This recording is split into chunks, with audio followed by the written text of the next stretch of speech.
Hi, everybody. My name is Nimade Belu, and I am the Chief Content Officer for All Go. I am so excited. We're bringing this wonderful series to you where we are going to share love stories of people in plus-size bodies because we deserve love too.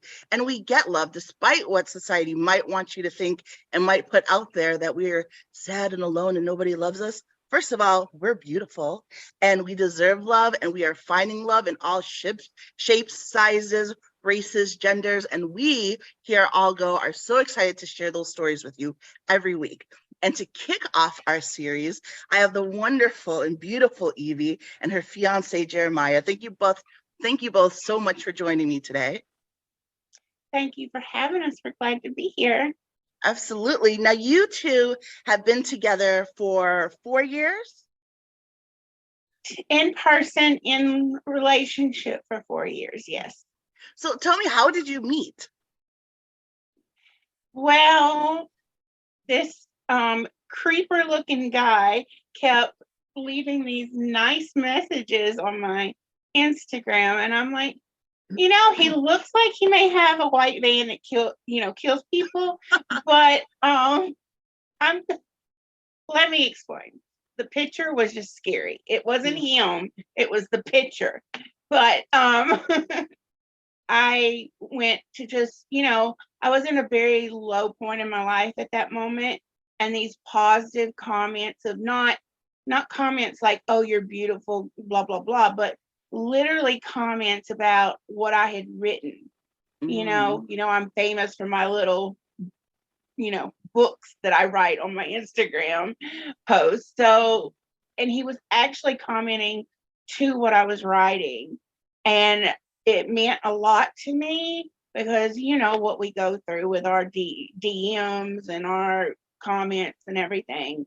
So just to have somebody just actually hearing me meant so much to me. And I went to thank him. And then it was like after that, we started talking on the phone. Now, I will say I was still with my husband at the time.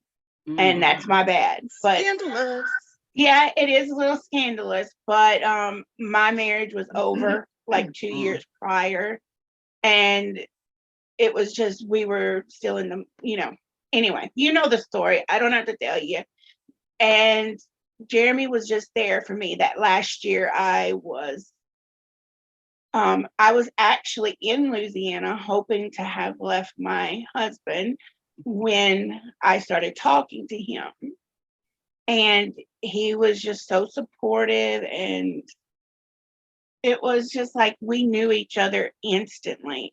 There was never anything awkward except saying goodbye at night.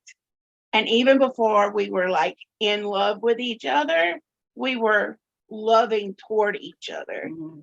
And I think we both, he said he loved me first, and that's never happened to me.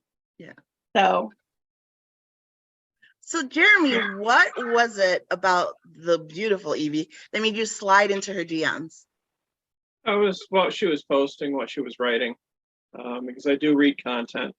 I know a lot of people don't read content, but I was understanding what she was writing, what she was going through, and I was commenting on it. And somewhat going through the same things. Yeah, and the positivity and looking forward to better days and a better life. And I think that's fantastic because we do, I'm in the social media sphere too, and I'm a novel commenter as well. And a lot of times people don't read the thoughts that you put in there, but they're written out for a reason. So it's always nice. And you always put it out there with the hopes that someone can connect to it, whether it makes them feel better or makes them feel seen. So especially when you're going through something, it's got to be nice to have someone who's like, I see you, I hear you, I recognize what you're saying, and they're able to connect with you on that level. It was very much the way it was for us. Yeah. And now you two are engaged, which is exciting. Can you tell me about the proposal? There's not really this big story. I had told him prior that, I was getting to the point where I needed some kind of commitment to stay here, you know? And I didn't really, I had been teasing about it for so long, and he was like not into it, you know? And then there was this one night and we were just watching TV, and he hands me the ring and says, "Will you marry me?" And I'm like, "Shut up. Stop being stupid." You know, I didn't really catch on that it was. And then I looked over at him and he was like super sad looking. And I'm like, "Oh, Evie, you've done it again. You put your foot in your mouth." And so I was like, "Are you teasing?" And he like shows me the ring, and I'm like, "You're not teasing." That is awesome. Well, I'm glad you said yes, and that you two are in blissful fiance stages of things. Now before you two got together, Jeremy, what was have you always, because obviously we're talking plus love, big love, all those things. Have you always had a type where you've normally gone with more plus size women, or you dated the gambit? I've always liked plus size women for a long, long time, and that's just what I gravitate towards. And now we, in our society, it very much tells us that we should be a certain size to be appealing, to be all those things. And I remember growing up seeing like videos and in movies where the guy who likes the bigger girl gets teased all the time by his friends, and so then he has to keep her a secret. Did you ever feel any of that, like the need to keep a secret your preference, or did you ever get picked on for your preference? No. Everyone's, as growing up, everyone's different. Everyone likes different things, does different things, is different. So I never felt I was being pressured one way or another. It was just what I liked. That's excellent. And then what about on your end, Evie, as far as your dating preferences?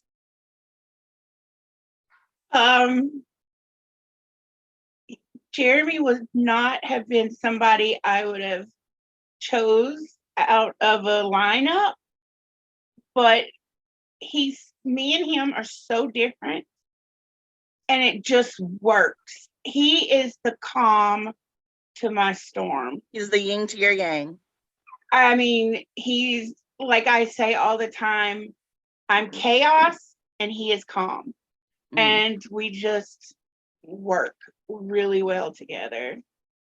Definitely. Now, for you with dating, has it always been an area where, because you were also, you mentioned married before, has dating ever been like a problem area for you, or is it someplace you've always felt like comfortable? No, like I grew up as the girl with all the guy friends. I was surrounded by guy friends, and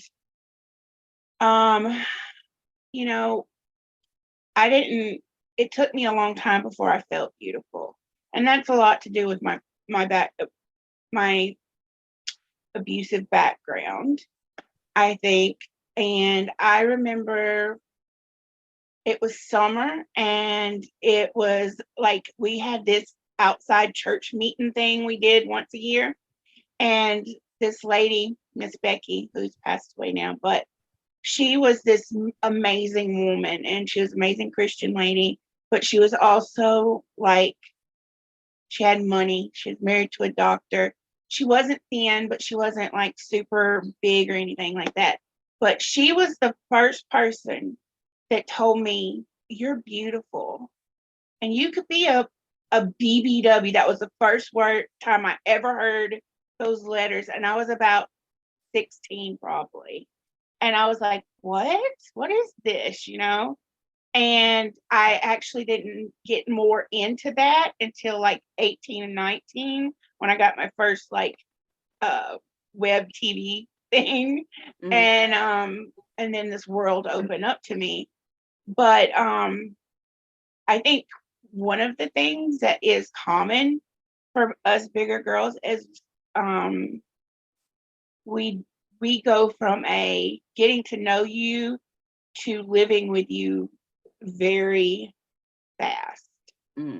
And I think that's a lot of the people that I know and are friends with. That's how it's happened. And that's what kind of happened with me. Although with my ex-husband, we knew each other 2 years long distance before we were ever together.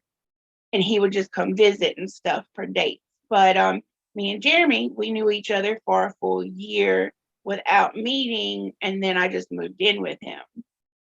So like I do feel like that's a common thing, but like I don't know. To answer the question, I didn't date really. Yeah. Do you I think part had of that rush to get into a relationship is because A, it takes a little bit longer because our dating pool is so much smaller. And then also we've been conditioned to think that like, oh, if someone wants to be with us, then be with that person, like accept what you can and run with it. well, I was very choosy. That was part of my problem, probably, is I was very choosy about who I wanted to be with. There was options, but I wanted a certain kind of life. I wanted a certain kind of trust. With my ex, it was, you know, I didn't necessarily want to be a city girl. I kind of wanted to be on the farm and everything. So, like, at first, him being in New York, that really turned me off. But then more and more, like, I just needed that kind of like change in my life at that time. And like with Jeremy, I was very picky for that next stage kind of thing. And Jeremy was just everything I needed. Like he was that protection and he was that safety that I've never felt safe, never in my life until I moved here. And I That's feel amazing. safe here. Yeah. That's amazing. And I'm glad that you were picky. We deserve to be picky. We deserve to have the same level of love and trust and all those things as anybody else. So if you're watching this and you're picky, keep being picky until you find what you're really looking for. And I love that you said that he makes you feel safe. I don't want to go too much into the details, but you did recently go through some medical things. And I know that he was your rock through that. Like, can you tell me a little bit about that?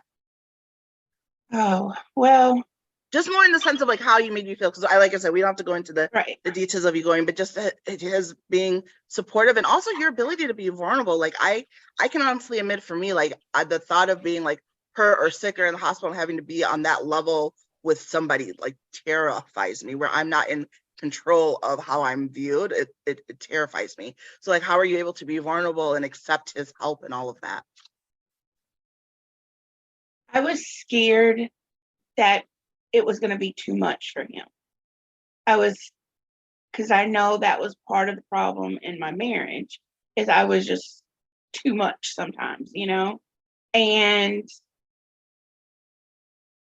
I was scared that he would see me as broken and not want to be with me anymore, or that I was just going to be too much of a project, you know. Um, he had to do things for me that no boyfriend should have to do for anybody. And he is stuck with me and he doesn't complain about it, except maybe his back after he's helped me up 1,000 times. But um, it was nice to know. And, I still ask him all the time, you sure I'm not too much? Am I to that point where you can't handle anymore? And he just keeps reassuring me.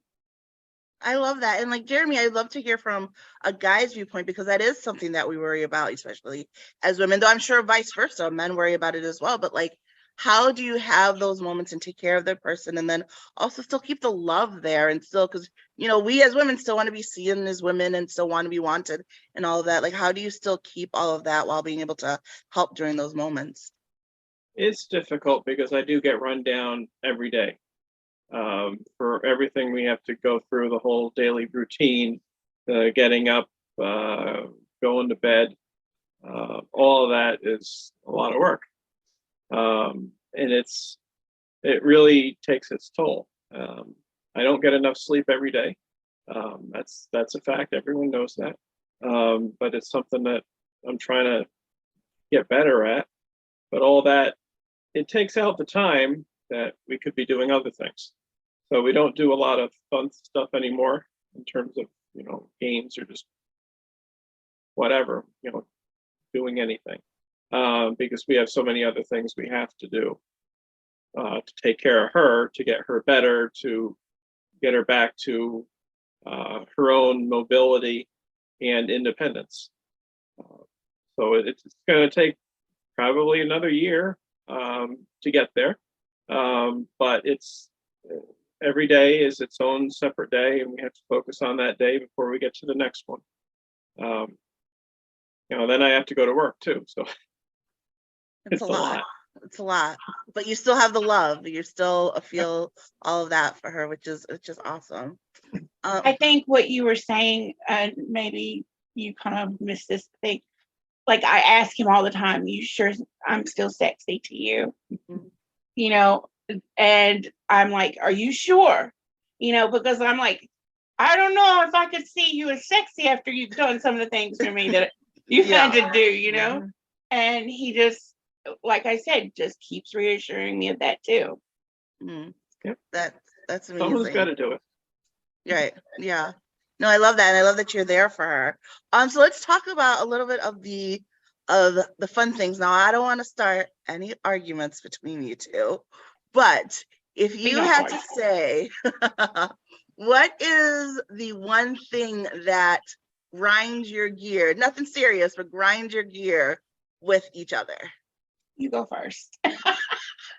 Well, I know she doesn't like that I go to work every day and leave her alone. I don't care that you go to work. What really? No, you're supposed to tell her. Yeah, what grinds your gear about Evie? Like, you always give me garbage. I've had this complaint with everybody I've ever lived with. Mm-hmm. I don't know where it come from, but I just give my trash to people. Like, you could be a stranger, and if you were sitting beside me, I would probably hand you my trash and be like, "Hey, here's my trash." It's random, but okay. All right. I don't know where that come from. I also don't open doors, so. Well, there's lots of germs on the handle, so I can't entirely blame you for that one. Well, I mean, even before the whole COVID thing, I would stand in front of a door for somebody else to open it. Even with my girlfriends, I'm like, what is, and then somebody is like, "You couldn't open the door." And I was like, people open the door for me. You must have been like a diva in a past life, just like everyone did. It's just seeped over into this life for you. Yeah, I think it has a lot to do with my grandpa, honestly, because he would just do everything for me. Yeah, so he conditioned you. All right, well, what about on the other side? What's a minor gear or grinding for? He's a collector. Oh. Of everything. Is he a little bit of a hoarder? Yeah. Or not that bad? He's not a messy hoarder. He just has a really lot. Like, we could literally put down a full table of servings for probably 40 to 50 people. He has so many plateware items that he will not, and it's different sets, and then there's one huge set that he has probably 40 to 50 plates of. Like, I'm like, we don't need all these plates. We will never have this many people at our house at one time. But if anyone needs to host an event, they know who to come to. Truly, I could set them up. Now, because I like to keep the ratios of positives to negatives, what are your top 3 favorite things about each other? And I'm going to start with Evie this time. So what are, or at least 3, they can be your top 3, or just 3 in general, things that you just absolutely love and adore about Jeremy? Well, the first one is how he's so kind and so loving. and how he truly does try to be what you need him to be. That's my first thing that I love about him. Second thing is he even though he collects a lot of stuff, like, he's just a very interesting guy. He does all these different things and knows how to do them and knows the history about them, and it's just fun to be able to say, so what about this or what about that, and he just knows the answers, and it's cool. Mhm. And so that's two things, and I don't know if I can say the third thing on. Oh, hey. We He's get an you. amazing lover, okay? Yes. Okay. Love that for you. All right. And then Jeremy, what are your top three? The first one is the positivity, and that's what she's always been posting about and is about, the body positivity in general. That's the number one. The number two would be her makeup ability. She knows how to not only knows how to do it, she knows how to teach it, knows how to coach other people through it, give ideas, and she knows how to go, from scratch to a full look. Whereas other people might get lost, and she knows she can see the whole process before she does it. Mm-hmm. And third one. Is yours the same? Am I not an amazing lover? Is that what you're sitting here? I am shocked, buddy. I'm gonna punch you in your nose. I mean, it's kind of hard to describe it. It's almost like her Southern charm. That whole portion of it is different for me. Yeah. And is really exciting. I love that.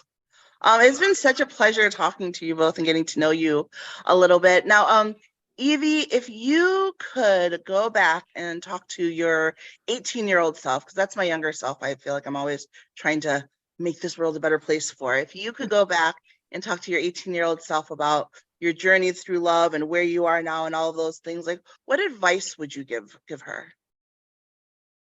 I would honestly say to my 18-year-old self, you're beautiful. You're kind. You have a good heart. You need to go out into the world, not need a man on your arm, and you need to find your way, get established, and enjoy life on the way. Maybe you'll date, maybe you won't. But know that you hold the power to make your world whatever you want it to be. And then a guy will come. You won't have to worry about being alone. I love that.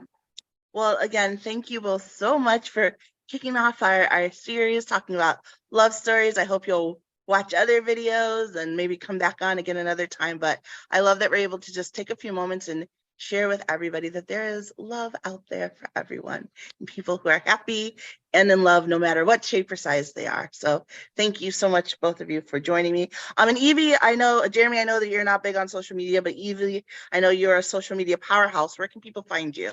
Oh, you can find me at Finding Evie all across the board. Love that consistency and branding. It makes it so easy. Yes. Well, thank you both again so much for joining, and thank you everybody at home for watching. Thank you.